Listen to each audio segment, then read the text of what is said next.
പിതാവിന്റെയും പുത്രന്റെയും പരിശുദ്ധാത്മാവിന്റെയും നാമത്തിൽ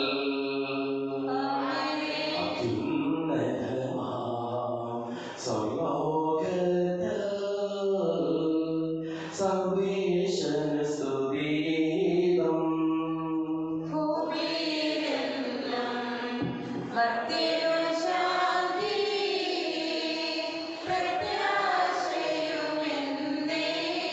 സ്വർഗ്ഗസ്ഥിതനാം താതാവിൻ നാമം പൂജിതമാകണമേ.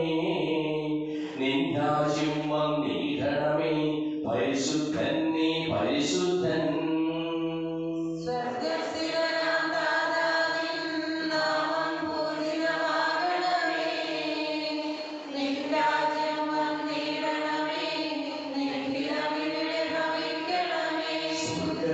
സ്വർഗ്ഗത്തെന്നതുപോലുലകിൽ നിശ്ചിത്തം നിറവേറണമേ.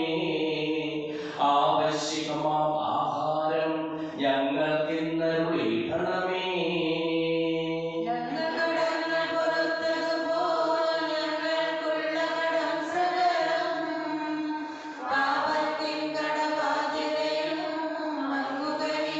ഞങ്ങൾ പരീക്ഷയിൽ ഒരു നാളും ഉൾപ്പെടുവാനിടയാകരുതേ. ദുഷ്ടാരൂപിയിൽ നിന്നെന്നും ഞങ്ങളെ രക്ഷിച്ചരുളണമേ.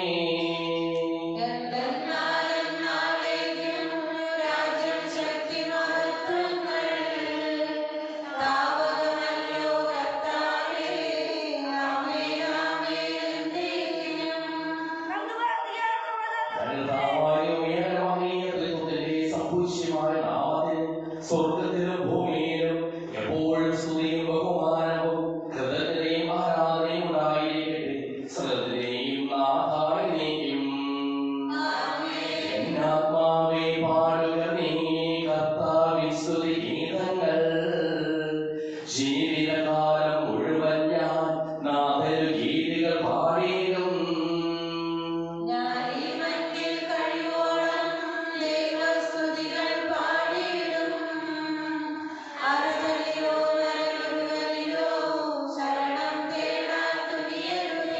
അവനൊരുനാളും കഴിവില്ലേ അവനിൽ രക്ഷ നിനക്കേകാൻ. ആത്മാവൊരു നാൾ വെടിയുമ്പോൾ മണ്ണോട് അവനും ചേരുന്നു.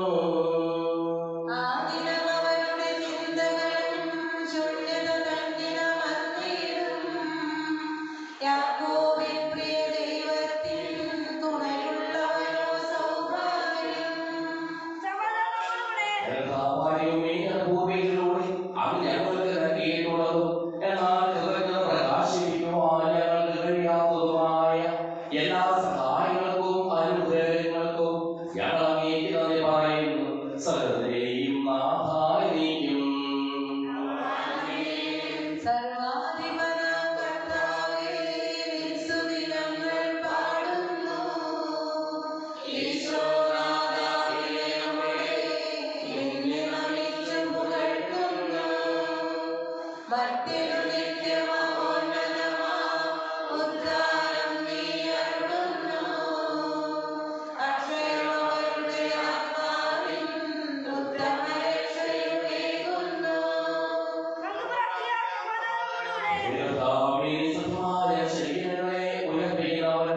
ആത്മാക്കളെ രക്ഷിക്കുന്നവൻ ജീവനെ അനുദിനം പരിപാലിക്കുന്നവനുമാകുന്നു. ഞങ്ങൾ കൂടുതൽ സ്തുതിയും കൃതജ്ഞതയും ആരാധനയും സമർപ്പിക്കുവാൻ കടപ്പെട്ടവരാകുന്നു. സകലത്തെയും നാഥായി നീക്കും.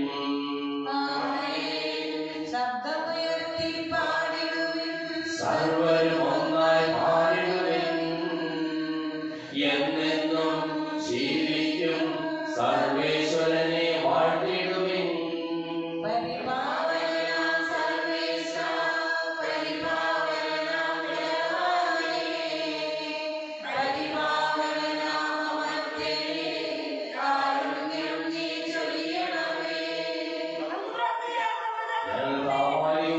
ജീവദായകമായ തിരുവചനം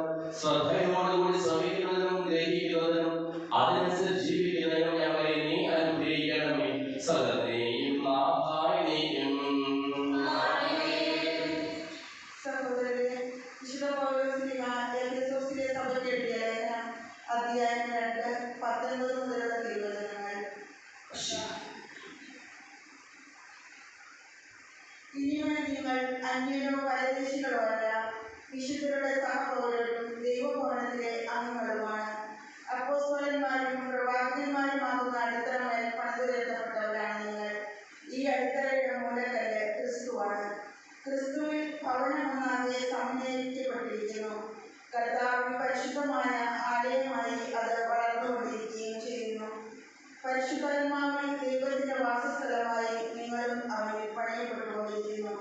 ഇക്കാരണത്താൽ വിജാതീയരായ നിങ്ങൾക്ക് വേണ്ടി യേശുക്രിസ്തുവിനെ പ്രതി തടവുകാരനായി തീർന്നിരിക്കുന്ന പൗലോസായ ഞാൻ നിങ്ങൾക്ക് വേണ്ടി ദൈവകൃപ കൈകാര്യം ചെയ്യാൻ നിയോഗിക്കപ്പെട്ടിരിക്കുകയാണെന്ന് നിങ്ങൾ കേട്ടിട്ടുണ്ടല്ലോ.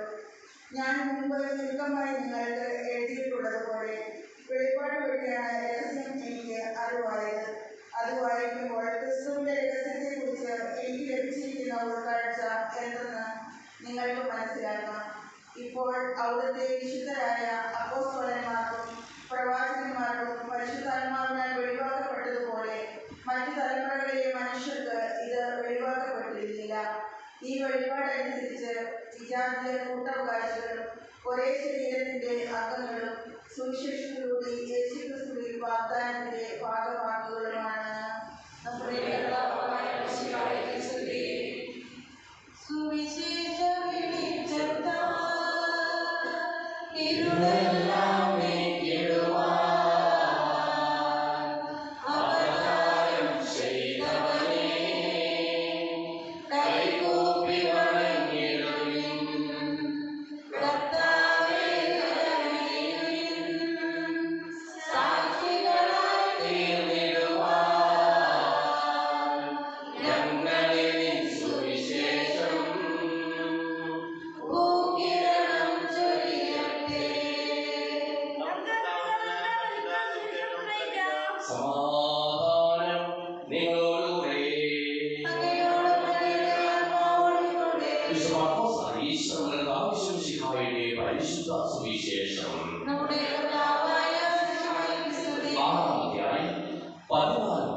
ഇന്ന് സ്നാപയോഗ്യനായ തിരുനാളിന് തമ്പുരാന് ബോധ്യത്തോടുകൂടി സാക്ഷ്യം നൽകുന്നവരാണ്. ഹെരോദേസ് രാജാവും ഇക്കാര്യങ്ങൾ കേട്ടു. യേശുവിന്റെ പേര് പ്രസിദ്ധമായി കഴിഞ്ഞിരുന്നു. ചിലർ പറഞ്ഞു, സ്നാപയോഗ്യൻ മരിച്ചവരിൽ നിന്ന് ഉയർപ്പിക്കപ്പെട്ടിരിക്കുന്നു. അതുകൊണ്ടാണ് അത്ഭുതകരമായ ഈ ശക്തി അവനിൽ പ്രവർത്തിക്കുന്നത്. മറ്റു ചിലർ പറഞ്ഞു, ഇവൻ ഏലിയ ആണ്. വേറെ ചിലർ പറഞ്ഞു, പ്രവാചകന്മാരിൽ ഒരുവനെ പോലെ ഇവൻ പ്രവാചകനാണ്. എന്നാൽ ഇതെല്ലാം കേട്ടപ്പോൾ ഹെരോദേസ് പ്രസ്താവിച്ചു, ഞാൻ ശിരച്ഛേദം ചെയ്യപ്പെട്ട യോഹന്നാൻ ഉയർപ്പിക്കപ്പെട്ടിരിക്കുന്നു. ഹെരോദേസ് ആഴ്ച യോഹന്നാനെ പിടിപ്പിക്കുകയും കാരാഗ്രഹത്തിൽ ബന്ധിക്കുകയും ചെയ്തിരുന്നു. സ്വന്തം സഹോദരനായ ഫിലിപ്പോസിന്റെ ഭാര്യ ഹെരോദിയ നിമിത്തമാണ് അവൻ ഇങ്ങനെ ചെയ്തത്. അവൻ അവളെ വിവാഹം ചെയ്തിരുന്നു. യോഹന്നാൻ ഹെരോദേസിനോട് പറഞ്ഞു, സഹോദരി ഭാര്യയെ നീ സ്വന്തമാക്കിയിരിക്കുന്നത് നിശ്ചിതമാണ്. തന്നോട് ഹെരോദിയാക്കി യോഹന്നാനോട് വിരോധം തോന്നി. അവനെ വധിക്കുവാൻ അവൾ ആഗ്രഹിച്ചു. എന്നാൽ അവർക്ക് സാധിച്ചില്ല. എന്നാൽ യോഹന്നാൻ നീതിമാൻ വിശുദ്ധനുമാണ് എന്ന് അറിഞ്ഞിരുന്നതുകൊണ്ട് ഹെരോദേസ് അവനെ ഭയപ്പെട്ട് സംരക്ഷണം നൽകി പോന്നു. അവന്റെ വാക്കുകൾ അവനെ അസ്വസ്ഥനാക്കിയിരുന്നുവെങ്കിലും അവൻ പറയുന്നതെല്ലാം സന്തോഷത്തോടെ കേൾക്കുമായിരുന്നു. ഹെരോദേസ് തന്റെ ജന്മദിനത്തിൽ രാജസേവകന്മാർക്കും സഹസ്രാധിപന്മാർക്കും ഗലീലായിലെ പ്രമാണിമാർക്കും വിരുന്ന് നൽകിയപ്പോൾ ഹെരോദിയായ്ക്ക് അനുകൂലമായ ഒരു അവസരം വന്നു ചേർന്നു. അവരുടെ മകൻ വന്ന് നൃത്തം ചെയ്ത് ഹെരോദേസിനെയും അതിഥികളെയും പ്രീതിപ്പെടുത്തി. രാജാവ് പെൺകുട്ടിയോട് പറഞ്ഞു, നീ അതിഥിയിൽ നിന്നും ചോദിച്ചു കൊടുക്ക, അത് ഞാൻ നിനക്ക് തരും. അവൻ അവളോട് ശപഥം ചെയ്ത് പറഞ്ഞു, നീ എന്ത് തന്നെ ചോദിച്ചാലും എന്റെ രാജ്യത്തിന്റെ പദവി പോലും ഞാൻ നിനക്ക് തരും. അവൾ പോയി അമ്മയോട് ചോദിച്ചു, ഞാൻ എന്താണ് ആവശ്യപ്പെടേണ്ടത്? അമ്മ പറഞ്ഞു, സ്നാപയോഗ്യനായ ശിരസ്. അവർ ഉടനെ അകത്ത് വന്ന് രാജാവിനോട് ആവശ്യപ്പെട്ടു, ഇപ്പോൾ തന്നെ സ്നാപയോഗ്യനായ ശിരസ് ഒരു തളികയിൽ വെച്ച് എനിക്ക് തരണമെന്ന് ഞാൻ ആഗ്രഹിക്കുന്നു. രാജാവ് അതീവ ദുഃഖിതനായി എങ്കിലും തന്റെ ശബ്ദത്തെ പറ്റി അതിലേറെ വിചാരിച്ചു അവളുടെ ആഗ്രഹം നിരസിക്കുവാൻ അവന് തോന്നിയില്ല. അവന് തല കൊണ്ടുവരുവാൻ ആജ്ഞാപിച്ചു. ഒരു സേവകരെ രാജാവ് ഉടനെ അയച്ചു. അവൻ കാരാഗ്രഹത്തിൽ ചെന്ന് യോഹന്നാന്റെ തല വെട്ടിയെടുത്തു. അത് കഴുകിൽ വെച്ച് കൊണ്ടുവന്നു പെൺകുട്ടി കൊടുത്തു. അവൾ അത് അമ്മയെ ഏൽപ്പിച്ചു. ഈ വിവരമായി യോഹന്നാന്റെ ശിഷ്യന്മാർ മൃതദേഹം കല്ലറയിൽ സംസ്കരിച്ചു.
ഞങ്ങൾ അങ്ങേക്ക് സ്തുതിയും ബഹുമാനവും കൃതജ്ഞതയും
ശിഷ്യന്മാർക്ക് നൽകിക്കൊണ്ടരുൾ ചെയ്തു.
വിധവയണച്ചൊരു